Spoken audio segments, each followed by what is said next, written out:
What's up, everyone? Long time no see. So I'm Jeff. And I'm Aaron.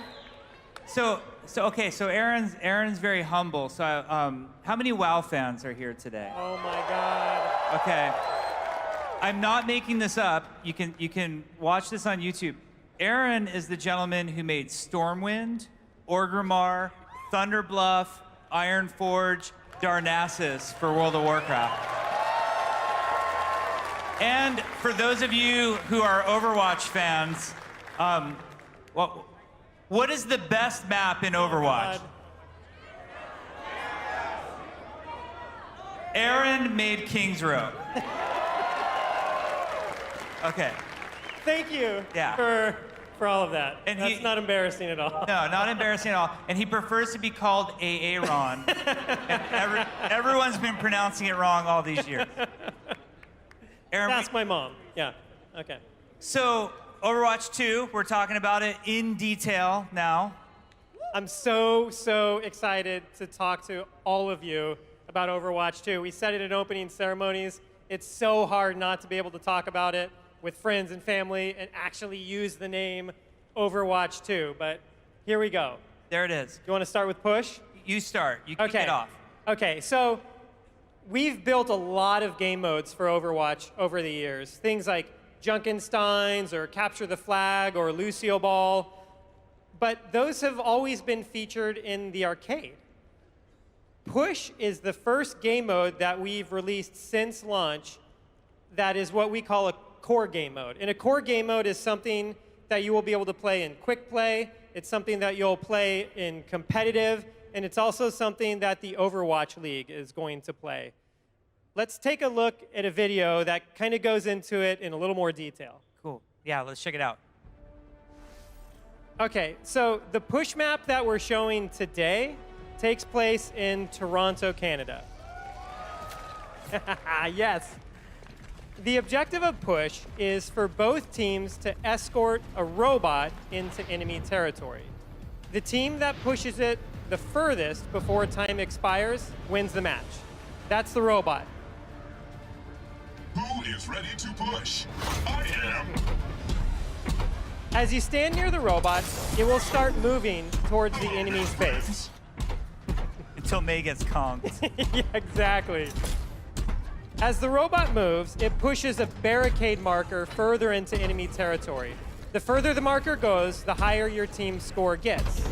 As it hits a checkpoint, your team will unlock a forward spawn point. This looks like a nice spot. He's a little itchy. Yeah, I love this guy. As he's pushing the barricade marker, the robot moves slower. Okay, But direction. when he's not pushing the marker, he moves a lot faster. This allows teams to make up lost ground really quickly in the mode. Okay, so May needs to escort the robot further into enemy territory than Brigitte's team did. And if she can escort it all the way till the end of the map, it'll result in an instant victory for her and her team. Like this. Victory.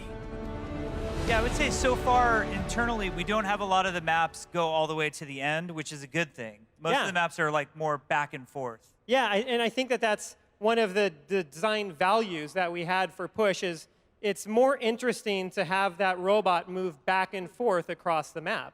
And if you look at the map, you can see that it's mirrored. The geometry is mirrored from one side to the other. It's a symmetrical map. And the game mode itself is a symmetrical game mode. What that means is each team has the same objective that they need to accomplish in order to win the match. This is similar to something like Control. Control, both teams are vying for one control point in the middle of the map. What I think is really cool about Push, though, is as the robot moves back and forth across the map, the team fights that are everything in these symmetrical modes happen all across the map, in contrast to Control, where a lot of them happen at the control point in the middle of the map. If you look at this next shot, you can see that the path that winds its way through Toronto in this map is really windy. That red line illustrates the path that the robot takes through Toronto. what this means is that there's a lot of different shortcuts and connections in order to connect different parts of the path. This makes the game mode really flanky. And heroes that you might not see in some of our other game modes, or you might not see as prominently, such as Reaper and Tracer, are really, really powerful in this game mode. Internally in our testing, we typically use different comps in push than we do in all the other game modes. And I can't wait for you guys to play it. You can play it on the show floor today and see what sort of team compositions you guys create.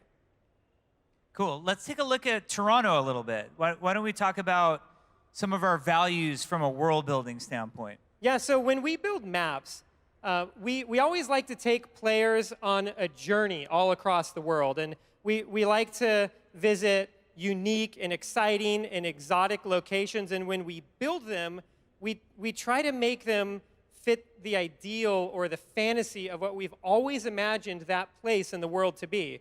With Toronto, it's the red maple trees, it's ice rinks, a curling arena, a statue of a hockey player. Tons of hockey. Very multicultural. So Toronto was a blast to work on. But what's very exciting for our players to know is that there's going to be all new PvP maps, not just for push, which will have multiple new maps with it. It won't just be Toronto. But every current core game mode in Overwatch is going to get Overwatch 2 maps. Yeah, we'll get multiple maps for every game mode. And I think this is so exciting because the game, when Overwatch 2 launches, it's going to feel like such a new experience. I know we're going to talk a lot about the cooperative missions up here, but even on the PvP side of the game, having a bunch of new maps to play on is going to make this feel like a totally new experience for Overwatch 2 players. Yeah, let's check it out. We've got some footage here now. I have to warn everybody, all of this is work in progress. We are hard at work on Overwatch 2 right now. So none of the maps that you're seeing are finished. Not even Toronto, not even Rio out on the show floor today. None of them are finished. They're all going to be that much cooler when we're done. We're also looking forward to getting a lot of play testing, a lot of feedback, but you can see some of the locations that we're really excited to explore. And many of these maps we've been playing for a while now and having a really good time. Yeah, I think one of the great things about making maps for the Overwatch universe is that a lot of the people on our team come from locations all across the world. So we have people from Brazil working on a Rio de Janeiro map, people from Sweden working on Gothenburg, people from Toronto actually working on Toronto, and they're able to bring all of their love and passion and experience in these places to bear when they're actually building the map. Yeah. So we know that you all love new maps. There are a lot of new maps coming with Overwatch 2, a lot of new locations, places that you've want to see, like Gothenburg. There's a couple of heroes from Gothenburg we think would be really cool. But it's time to talk about story missions. So story has been requested from us a lot. Like, we get a lot of comments. And we think it's awesome. Like, you have all followed the story so far. You've been following it for some time, and you're ready for more. And we are ready to deliver. Now, I'm going to do a quick recap on like where the story's at right now. So obviously, this is since the original game. The original game started with Overwatch being shut down. Overwatch was this international peacekeeping force. The UN issued this thing called the Petrus Act, and that shut Overwatch down. Then, because of the absence of Overwatch and the heroism that they brought to the world, new threats were able to arise, and all sorts of bad stuff started to happen. There was the uprising in London. There was Talon. Like, Talon really became much more of a threat and gained in power in this sort of new vacuum that we had. But our good buddy Winston had the idea to initiate the recall. And what the recall is about is he knows it's illegal to reach out to all of the Overwatch agents, the former Overwatch agents, and basically say to them, hey, it's time to get back together. Like, now's the time. The world needs us now more than ever. So then we had a series of animated shorts, and it was really fun to explore these and kind of go on this journey to see how different heroes reacted to the recall. There was, for example, in Honor and Glory, Reinhardt, in the most steadfast way, said, "I must answer the call," while Brigitte was sort of begging him not to at a certain point. Whereas May, who was working at Eco Point Antarctica, she wasn't necessarily a hero. She was more of just a scientist at the time. But Winston's recall really inspired her into heroism, which was great. And then there was that last BlizzCon we showed Reunion with McCree. And McCree's very strange reaction. Like, okay, Winston called me back, but I'm going to bring Echo back instead. Yeah. McCree kind of pieced out at that moment. Yeah. Who knows where the guy went, what he's doing around the world, but I have a feeling we'll be seeing more of him. We might see more of McCree. I didn't see him in Zero Hour. The name of the movie we showed today, by the way, is 0 Hour, the Paris attacks. So I didn't see him there. So I'm wondering what's up with McCree. So 0 Hour, that brings us up to today. So Paris is under attack. It's null sector again, but it's not the null sector from back in King's Row. This is an all-out attack on the entire world. The good news is, joining Winston in Paris were some of the members of Overwatch. Some responded to the call. They're back. They're ready for action. But the world is attacked, and the world is under strife, and you, as a player, are going to get to take the place of our heroes and see what the next chapter holds for Overwatch. So we really hope you play that demo today. It will show you just kicking off where we're at. Now, the coolest part about getting to do story missions is something that we hear often from you is that you love our cinematics. Thank you. They're made by a group called Story and Franchise Development. We get to work with some of the most talented animators, producers, directors. We're really, really lucky to work with them. Every one of our story missions will get a cinematic introduction, and we'll get a cinematic outro. So you'll experience that. You'll see that in the Rio de Janeiro demo that we have. Now, I've got to give a warning to everybody. The outro is a placeholder for the actual movie. So I will just say this. I'm going to give a spoiler right Oh, no. So at the very end, what's May's famous line at the very end? Lucio! Lucio doesn't actually die. So, okay. That's all you need to know. But we're excited for the cinematic storytelling that we get to do. You finally get to spend a lot of time with these heroes. So in a story mission, it's very curated by us. Like, we get to pick which heroes you're going to play in a story mission because we're trying to tell a particular story. So in Rio, for example, we've got May, we've got Reinhardt, Lucio, and Tracer. Those are the heroes that you can adventure with.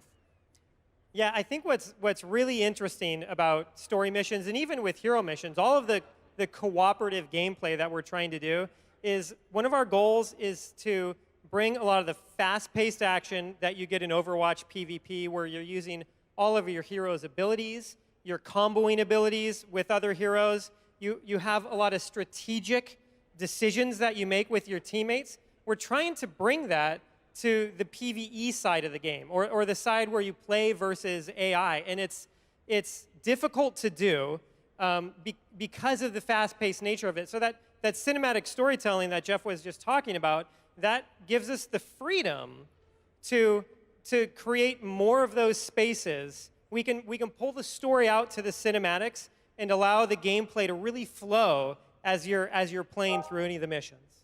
So one thing that we're experimenting with, because Overwatch 2 still has a ways to go. It's a game that's actively in development. We're working extremely hard on it right now. One of the experiments that we're doing right now is we're trying to give you some choice in what hero you can play in these story missions. And I don't mean like choice between the 4 heroes. What I mean is, for example, in Rio, both Mercy and Genji are present on the mission as well. Wouldn't it be cool in this mission if you had a choice not only between Reinhardt, Tracer, Lucio, Mei, but also like maybe if I wanted to play Mercy instead or Genji. So we're trying that out right now. Like obviously it doesn't work for all heroes because like Roadhog wouldn't make a lot of sense helping the team out in Rio. But we'll see how that goes. We'll keep you guys updated. I think it could be pretty cool. Now, another new development that you'll experience when you play the demo today is that we've added an item system to the story missions. Now, this is not an item system. It's not like Diablo where like loot's going to be popping out of robots and we're all looking at the ground, picking up gold and that kind of thing. And it's not like WoW where we're waiting for the boss at the end of the mission and we're going to kill it and then Aaron's going to roll on my drop. But it's the item system, I would say, is more equivalent to what you see in like a battle royale game. If you guys have played like Apex Legends or PUBG, it's a temporary item pickup that you have for the length of that mission, and you'll find these at different moments throughout the mission. And they have different abilities. So we're looking at here is a healing station that's actually of epic quality. So there's different quality levels to them too. But like Aaron might prefer the corrosive grenade. Yeah, if, let's say you're playing Lucio, you might not want to pick up the healing station. You're already healing everybody in your party. So something like the corrosive grenade, which helps you deal extra damage to enemies, is a really good choice. Another item that we added was this thing called the barrier fence. This is like a cylindrical barrier, kind of similar to how Winston's work. You drop it down, it sits in place. This one's been super awesome. Like if your group's having a lot of trouble and people need to be revived, you can drop the barrier fence down and it gives you an opportunity to revive them. So we hope that the item system adds some variety to the story missions and also lets you accommodate for the type of player you are and gives you some options when you're playing the missions. Yep. There's also, in the Rio demo, there's a very rare item kind of, I want to say hidden, but it's not really hidden. You're giving it all away. I'm giving it all away, but see if you can get it. Okay, cool. Okay, so hero missions. While story missions are really designed to take players through a story experience, hero missions are designed to be deeply replayable. I think one of the great things about Blizzard games are that we make lifestyle games. And what I mean by that is we make games that you can play as your main game or you can play as your only game. I think that hero missions fit into the role where you can play them night after night, week after week, and year after year. This is really the long tail. Decade after decade. Was I getting a little too dramatic with that? Okay, I do that sometimes. So like one of the analogies that we use internally for hero missions is they're our equivalent to adventure mode in Diablo or world quests in World of Warcraft. So it's something that we really want you to be able to sink a lot of time into. And we'll get into progression a little bit later, but it really dovetails with the hero progression in Overwatch 2. Those two systems rely on each other, and they kind of play with each other back and forth. Now, I think that for hero missions, there's a lot of different things that make them replayable and give them the variety that you need to be able to play them for a long period of time. And one of those is varied locations. And what I mean by this is that hero missions will take place all across the globe in new levels that are coming to Overwatch 2. And in all of the levels that we've already built for Overwatch 1, you'll be able to play hero missions in all of those. So another cool variable that you'll have with hero missions that will keep it fresh and new is that the objectives will keep changing. Mm-hmm. Yeah, so you could do all sorts of different objectives in hero missions. We want them to feel kind of fresh and new each time you go into one of them. So one hero mission might be surviving a holdout in Winston's lab in Gibraltar, or another one might be taking out a null sector behemoth in Route 66. And so we'll have you going through a lot of different locations, doing a lot of different objectives, and the third piece to them is the hero roster that you'll be able to pick from. So in story missions, we're trying to tell a very specific narrative, and we need there to be certain heroes there. And like Jeff said earlier, it doesn't really make a lot of sense for Widowmaker and Tracer to go out on a story mission together. But in hero mode, we want you to be able to pick from all of the different heroes that are available.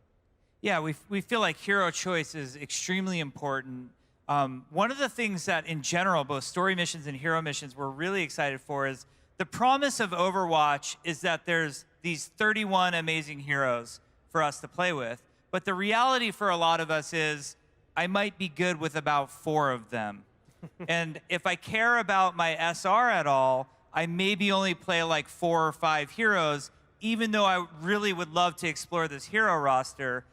The good news is we feel like in the PvE side of the game, you will really get a lot of exploration through the heroes. And I think hero missions in particular will feel great to play and level up different heroes. Yeah, definitely. And there's a lot of reasons to pick from different heroes here. As Jeff mentioned, and if you're playing competitive, you might want to stick to just a few. But as you're going on different hero missions, you might want to pick a particular hero because you think it's really good for a certain objective type.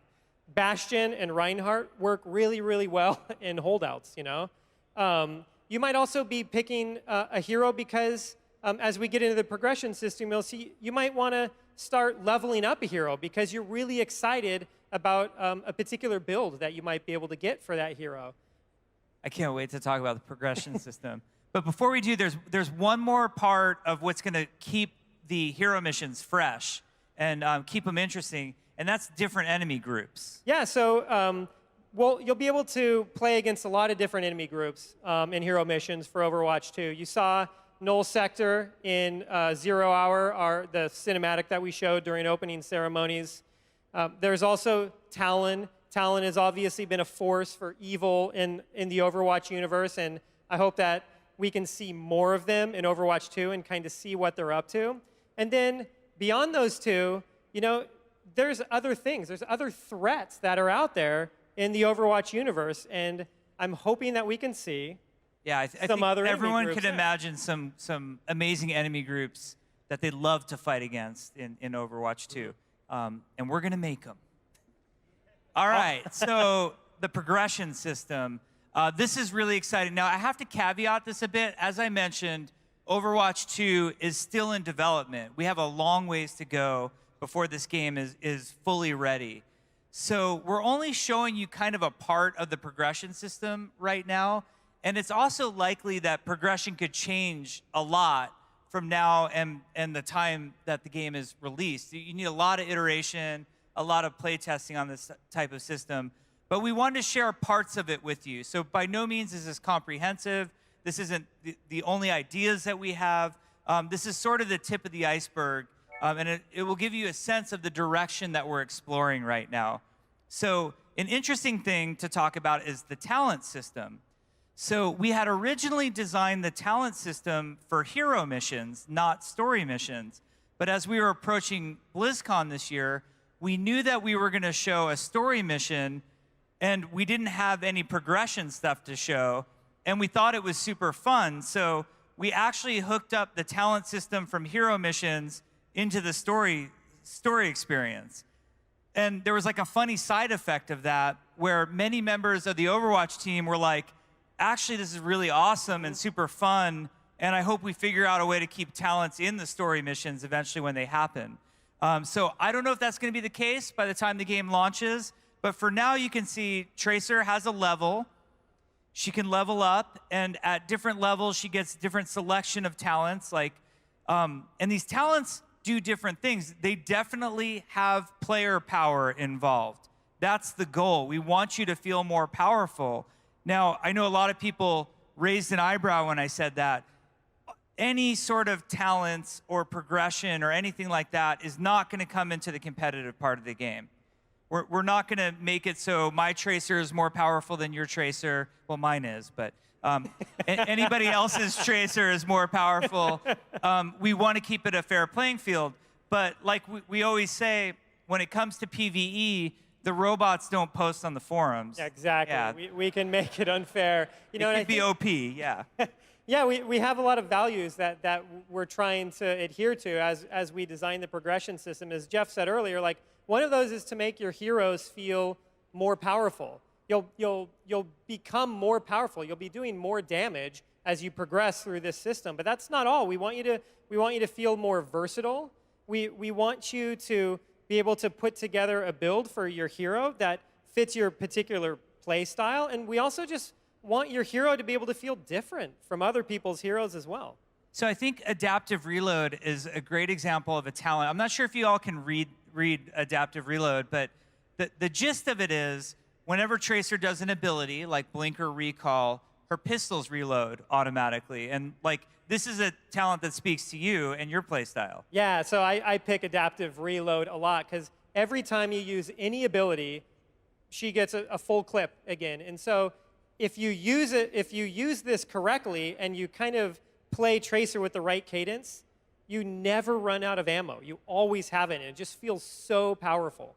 Now, other players don't have an issue with Tracer's reload cadence. It feels natural to them. They're used to it. Is there like a problem with the way that I... No, okay. no, it's okay. The world needs you too, Aaron. But you know, some other players might want to take an ability like chain reaction, which is a little bit more powerful, but centered more around her ultimate. And this one, I think the video just shows it best, and it sort of speaks for itself. So we can check it out here in action. So yeah, that'd be fun. Yeah. Imagine that in PvP. That would team kill. Yeah. 12,000 IQ. Obviously, we think that would be awesome. Now, let's show you some other talents that are work in progress, but we think are cool. Yeah, this one is super exciting. So Any Hanzo mains out there? Yeah. Okay. Okay. So Jiro's guidance. This is any arrow that hits an enemy detected by sonic arrow will seek and pierce all other detected enemies. I know it's kind of a mouthful, but you can see it in the video here.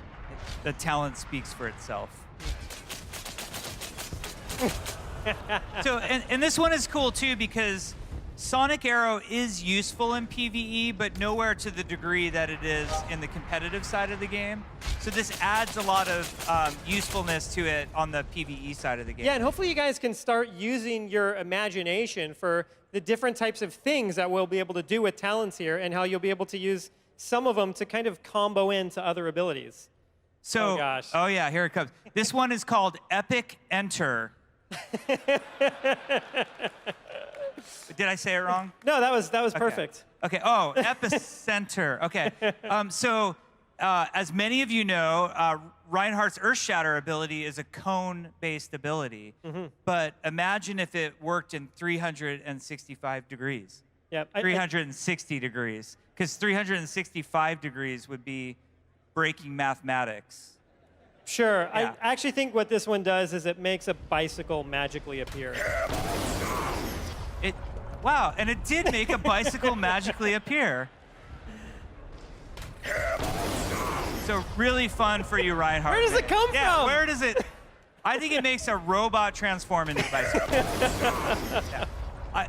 Aaron and I have watched this like 500 times, and it doesn't get old. Not at all.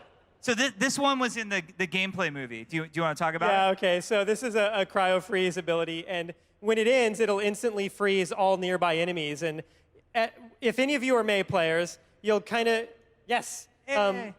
You'll know that like coming out of cryo freeze is kind of a scary moment where all the enemies are just kind of waiting there to blast you. And so this talent kind of takes care of that. Don't follow me. Yeah, so it gives her a lot of utility, and it adds to that the defensive nature of the ability. Obviously, in the competitive side of the game, this would be my worst nightmare. Yeah. Speaking, Oh, okay. Yes. This is the best. I love this one. I hope you guys really like this one. Snowball effect. Internally, we just call this bowling for robots. Yeah.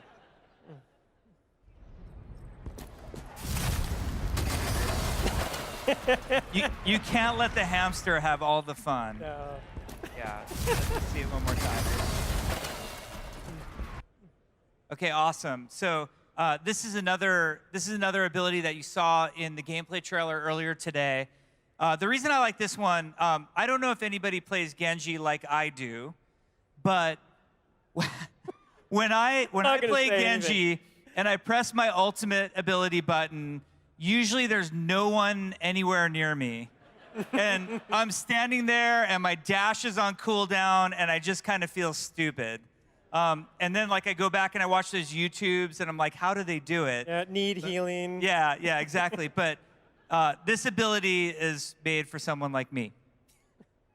The dragon becomes me. So he actually gets to shoot out a projectile from his sword. So it gives a lot of extra ability. You know, you could really tune Genji to your play style and really adjust it. So one of the cool things is like, imagine if we started to combine talents. Like, it's not like the heroes are just going to have one talent. They're going to have a bunch of talents they can pick from and create builds. Yeah, and so this is an example of two talents at the same time. The first one is Torbjorn turning his turret into a flamethrower rather than a minigun. And then the second turret allows him to place 3 mini turrets instead of 1 large turret. So this is the kind of combination we're really hoping to see out of the PvE side of the game. This poor last robot. Yeah, too, I he feel took it so all. bad for him. Just like a fire hose to the face. Okay, one more time. Aren't fire hoses water? It's a terrible analogy. I already said there's 365 degrees. I used the water hose analogy for the flamethrower. Okay, awesome. Now, another huge part of Overwatch 2 is all of the upgrades coming to the engine. I've seen some confusion. I see people keep calling it a new engine. It is a greatly upgraded version of the engine, but it is not a new engine. I think that's important to point out.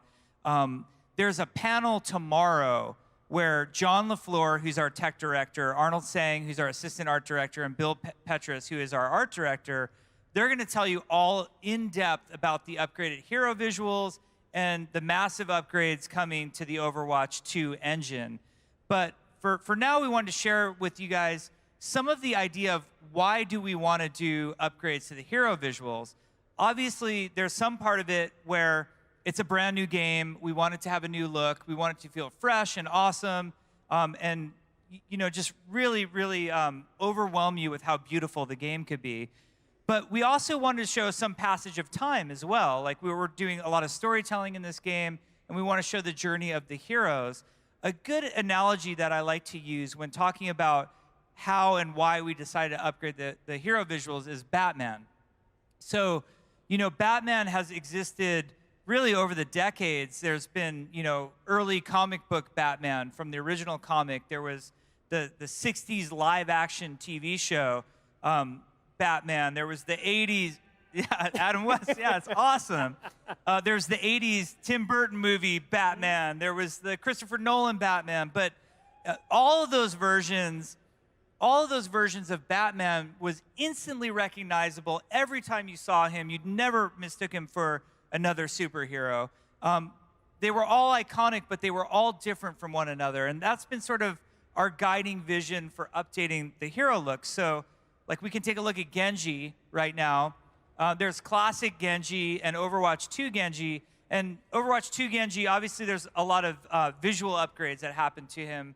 But from a story perspective, you see that he's kind of at a different point in his journey as well, as you saw in 0 Hour.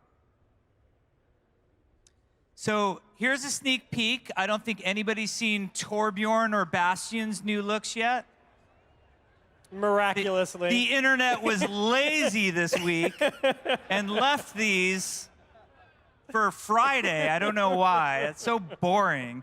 But these are kind of cool. Like, you want to talk about Torb and Bastion a little bit? Yeah, so I love it. So this kind of, this look that they have, it kind of pairs Torbjorn and Bastion up with each other. So Bastion is now, in the story, living with Torbjorn. So some of the upgrades that he's getting are from Torbjorn himself. And if you look, he's actually wearing one of Torbjorn's favorite hats.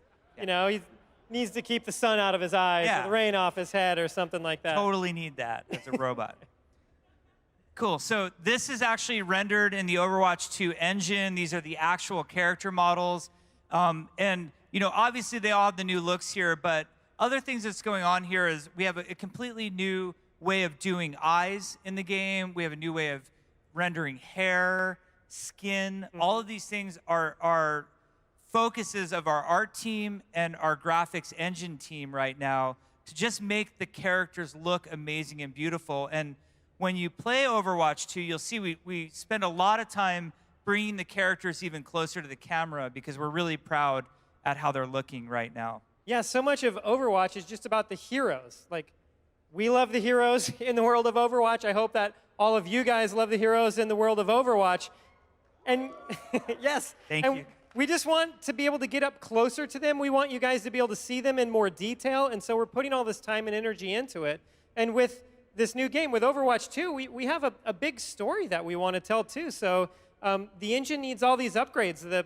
The map that you guys can play on the show floor, Rio de Janeiro, it's twice the size of any map that we've ever made for the game. And the guts of the engine have just had to get upgraded in order for us to be able to deliver all of this story to you guys. So the hero visuals and the map stuff, like Aaron's talking about, is not the only new changes to the game. We've also completely upgraded the HUD. So you're seeing that here. We're trying, the goal with the HUD is to get it out of your way. So you're not thinking about it. It's more something that you feel, and intuitively it gives you the information you need. Now, I know you are all going to be very opinionated about the HUD. The good news is we are still early in development, and every single hero in both the Rio demo and the Toronto demo has a new HUD. So you can give us feedback on all of them, and we have time to make tweaks and adjustments. This was done by an artist named Jason Kirby, who works on our team, who did the new HUD. One of the things I love the most is the new Mercy UI. Yeah, I love it. You can see the Farah portrait down there. You see who she's healing with the health around it. You can also see there's new hit markers around the reticle. We have new edge of screen effects. We take this part of the game really, really serious. Overwatch PvP is all about split-second decisions, really fast reads, and the HUD gives you a lot of information. So like Jeff said, we are looking at this really carefully. If you guys have feedback on it, we'd love to hear it. We have time to make it better, and we're going to do everything we can to do that. Yeah, and it's not just the HUD. Every screen of interface is updated in Overwatch 2. So your menus, how you browse the hero gallery, it's a completely brand new game with a completely new interface, and that's, I think, very important. I think a lot of us, have decided, there's certain things like player icons could use some help when finding the one you want. We're upgrading all of those elements. There's even things, some of you will notice this when you play Toronto, there's even a new announcer. And I'd be curious if you recognize who the voice is of that new announcer. So mysterious. Yeah, that's a big, big hint right there.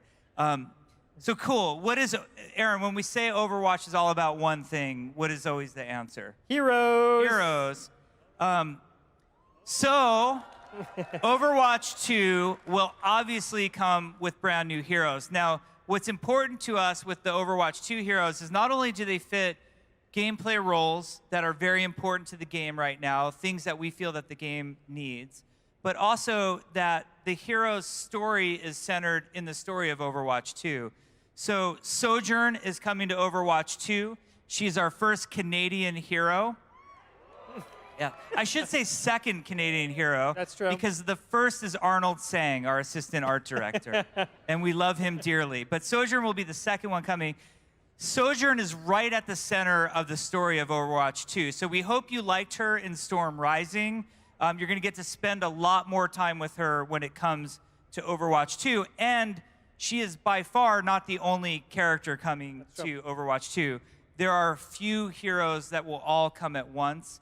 I don't know how many of you remember, but there was, way back in the beta, we added Diva, Mei, and Genji all at the same time.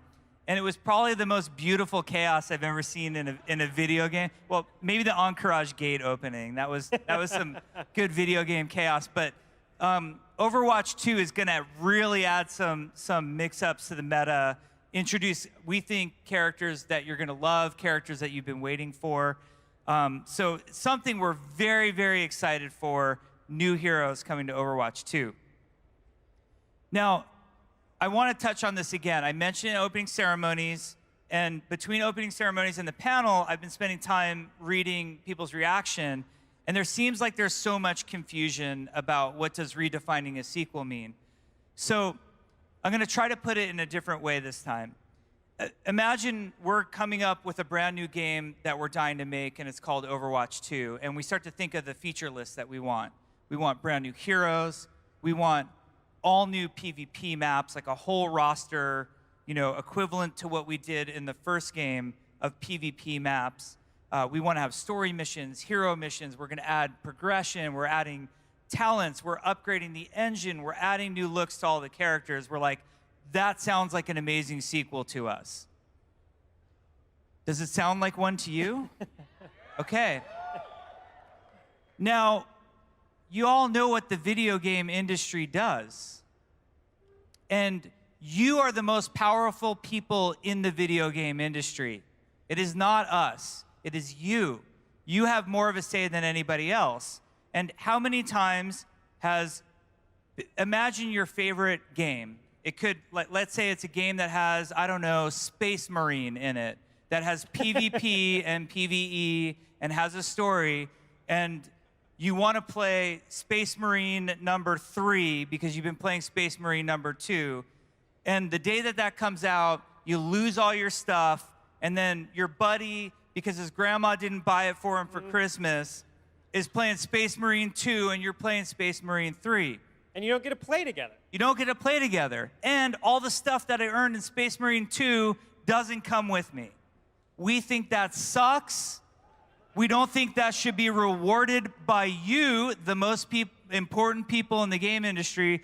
So we wanted to make it so that every one of the new PvP maps that's coming to Overwatch 2, every one of the new heroes that's coming to Overwatch 2, and new heroes beyond that will go to the players, our dedicated fans who have been with us for all these years from the original game. We think that's important. We also feel like it's important for all that hard work that you've done. The Baptiste vampire skin you all just earned last week. Do you want it to go away? No. We want it to come with us. So that's what we mean by redefining a sequel. I know there's a lot of confusion. I actually think it's really simple. The game is a big game. It is a true sequel in all of its features and everything it does.